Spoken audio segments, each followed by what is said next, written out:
Now, before we all headed off for our summer break, Australians all seemed rather unified in one thing, that the government wasn't that amazing.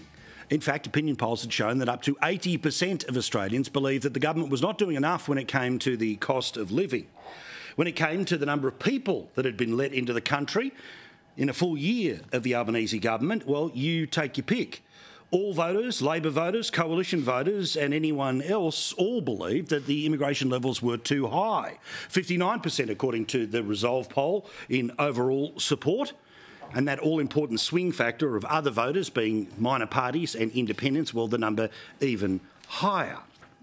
And then, of course, there was the Prime Minister still licking his wounds from spending $450 million of your money, not on fixing the streets of Alice Springs, but instead Alice Springs, among other places, voting against his idea to bring a committee to Canberra and change the Constitution, to get his moment in history.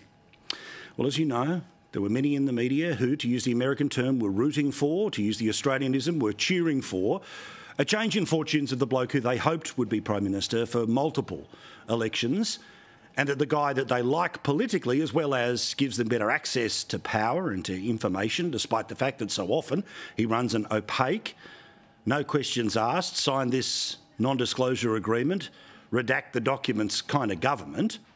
The expectation was that he would be able to fix things over summer, that everything would get a reset. He was throwing out the playbook that hadn't worked in 2023, a playbook that, by the way, included a tax rise on 10 million people where $1,500 was automatically taken away as a tax deduction. And part of that process was to announce that there would be a reduction in the number of people that would be coming into the country. The migration numbers, that were the best part of 750,000, well, we wouldn't be going there again in 2024. Clueless Claire O'Neill, the immigration minister, they were all there giggling and smiling.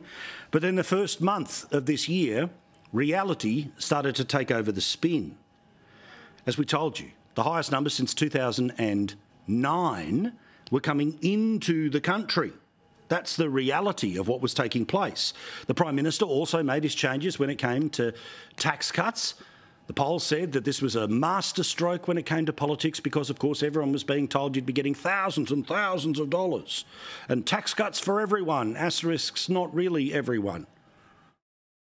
Whether they be low-income earners or middle-income earners, or indeed even high-income earners who'll get a $4,500 tax cut. And of course, all of this culminated in the winning of the Dunkley by-election, a by-election that, yes, the Libs at one point, according to one poll, were a good chance of winning, but the expectation was that they'd be able to take a big chunk out of the government. It took a chunk out of the government, but not a particularly big one, so therefore the reset worked, according to the media.